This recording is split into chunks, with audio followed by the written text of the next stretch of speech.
सीताराम रामायण भाग 18वां। देवताओं ने कामदेव से अपनी सारी विपत्ति कही। सुनकर कामदेव ने मन में विचार किया और हंसकर देवताओं से यूं कहा कि शिवजी के साथ विरोध करने में मेरी कुशल नहीं है। तदपि करब मैं काज तुम्हारा, श्रुति कह परम धर्म उपकारा। परहित लाग तजय जो देही, संतत संत प्रशंसें तेहि। फिर भी मैं तुम्हारा काम तो करूंगा, क्योंकि वेद दूसरे के उपकार को परम धर्म कहते हैं। जो दूसरे के भले के लिए अपना शरीर त्याग देता है, संत सदा उसकी बड़ाई करते हैं। यों कह और सबको सिर नवाकर कामदेव अपने पुष्प के धनुष को हाथ में लेकर वसंत आदि सहायकों के साथ चला। चलते समय कामदेव ने हृदय में ऐसा विचार किया कि शिव जी के साथ विरोध करने से मेरा मरण निश्चित है। तब उसने अपना प्रभाव फैलाया और सारे संसार को अपने वश में कर लिया। जिस समय उस मछली के चिन्ह की ध्वजा वाले कामदेव ने कोप किया, उस समय क्षण भर में ही वेदों की सारी मर्यादा मिट गई। ब्रह्मचर्य नियम, कई तरह के संयम, धीरज, धर्म, ज्ञान, विज्ञान, सदाचार, जप, योग, वैराग्य आदि विवेक की सारी सेना डर कर भाग गई।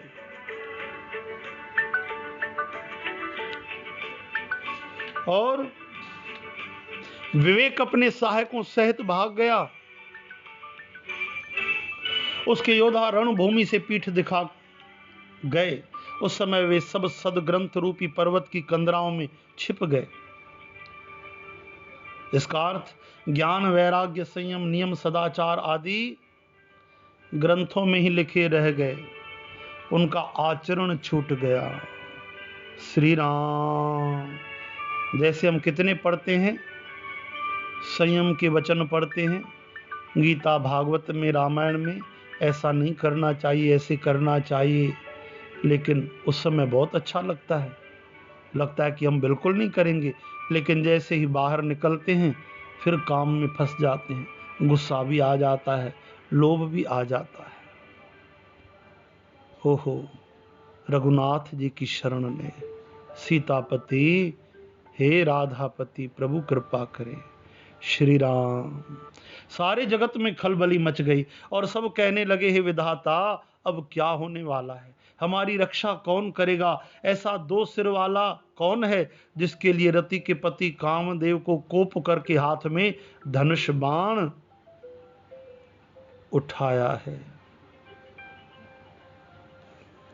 श्री राम। जय राम, जय जय राम। भागेयु विवेक सहाय सहित सुभट संजुग महिमुरे। सदग्रंथ पर्वत कंदर निमहु जाहिते ही अवसर दुरे।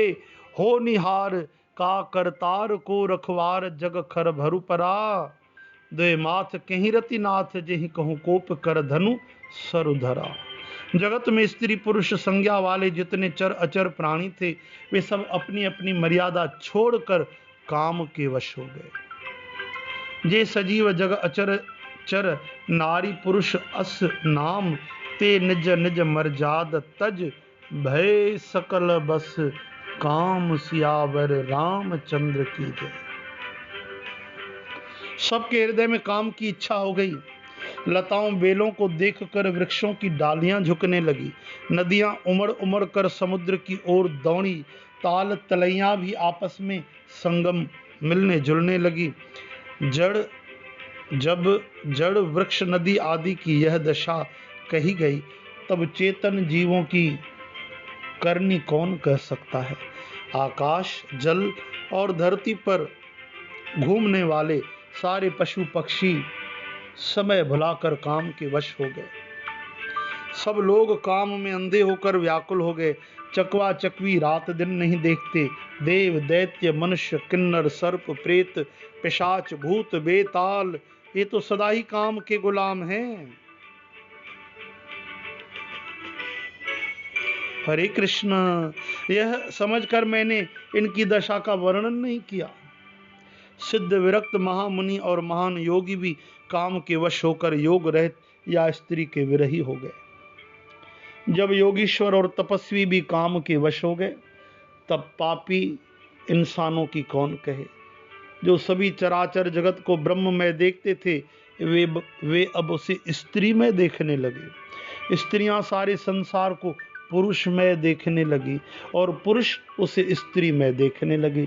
2 घड़ी तक सारे ब्रह्मांड के अंदर कामदेव का रचा हुआ यह तमाशा कौतुक रहा। किसी ने भी हृदय में धैर्य नहीं धारण किया। कामदेव ने सबके मन हर लिए।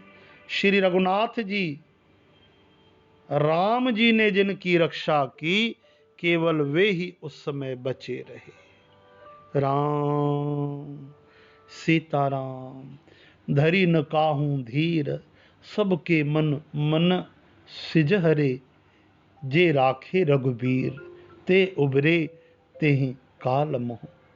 सियावर रामचंद्र की जय। 2 घड़ी तक ऐसा तमाशा हुआ। जब तक कामदेव शिव जी के पास पहुंचा, शिव जी को देखकर कामदेव डर गया। तब सारा संसार फिर जैसा का तैसा स्थिर हो गया। तुरंत ही सब जीव वैसे ही सुखी हो गए जैसे मतवाले नशा पिए हुए लोग मद नशा उतर जाने पर सुखी होते हैं। दुराधर्ष जिनको पराजित करना बड़ा ही कठिन है और दुर्गम जिनका पार पाना कठिन है, भगवान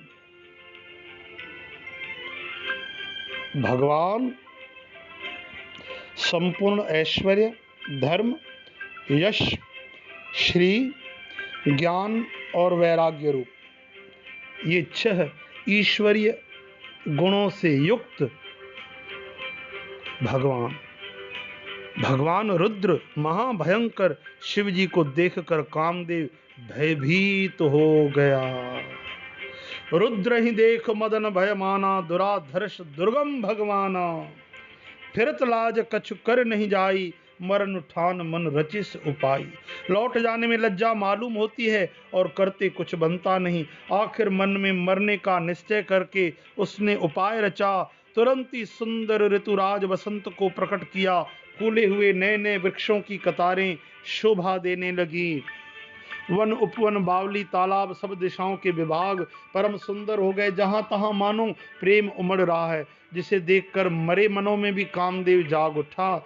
मरे हुए मन में भी कामदेव जागने लगा। वन की सुंदरता कही नहीं जा सकती। काम रूपी अग्नि का सच्चा मित्र शीतल मंद सुगंधित पवन चलने लगा। सरोवरों में अनेकों कमल खिल गए, जिन पर सुंदर भंवरों के समूह गुंजार करने लगे।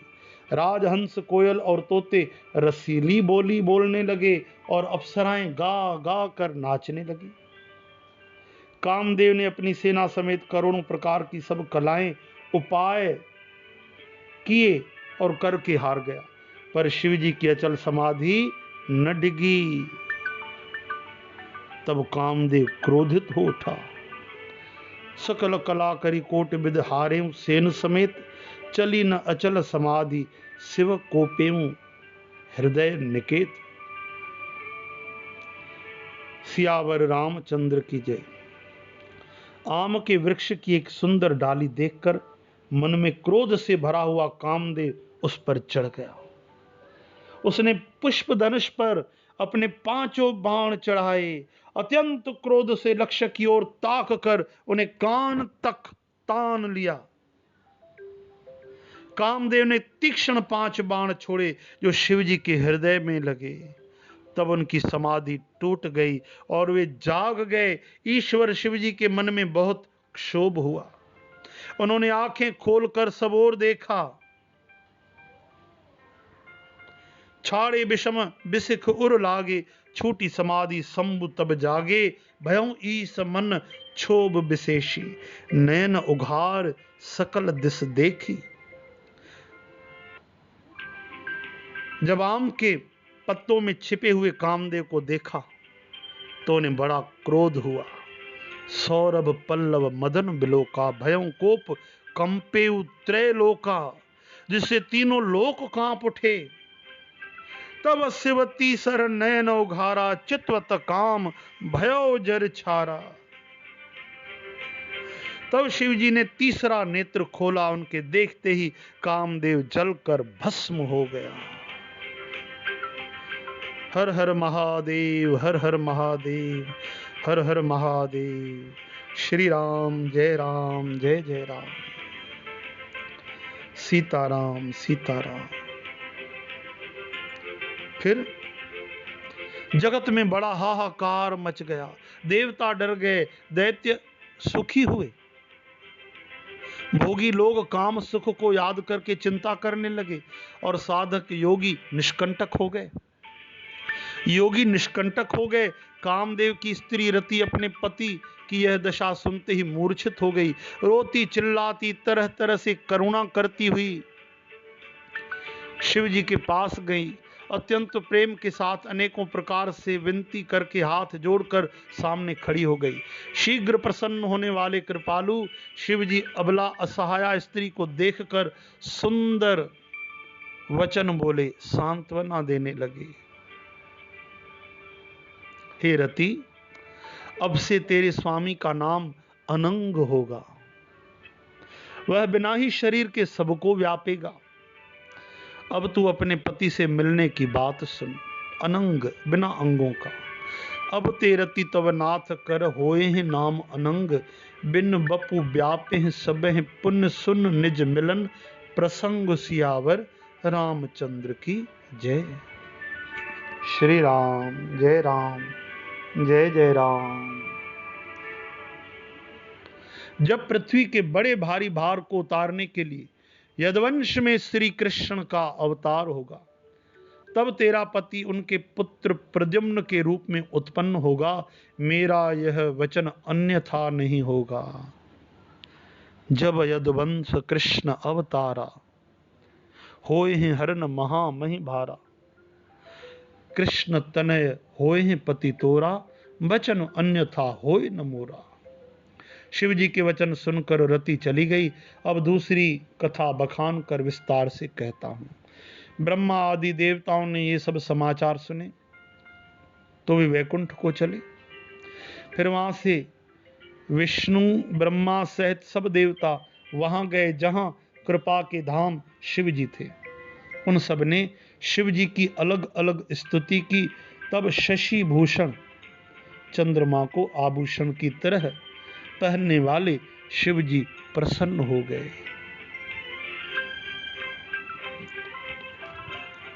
ओम नमः शिवाय, ओम नमः शिवाय, ओम नमः शिवाय। कृपा के समुद्र शिव जी बोले, हे देवताओं, आप किस लिए आए हैं? ब्रह्मा जी ने कहा, हे प्रभु, आप अंतर्यामी हैं, फिर भी हे स्वामी, भक्तिवश में आपसे विनती करता हूं। हे शंकर, सब देवताओं के मन में ऐसा परम उत्साह है कि हे नाथ, वे अपनी आंखों से आपका विवाह देखना चाहते हैं।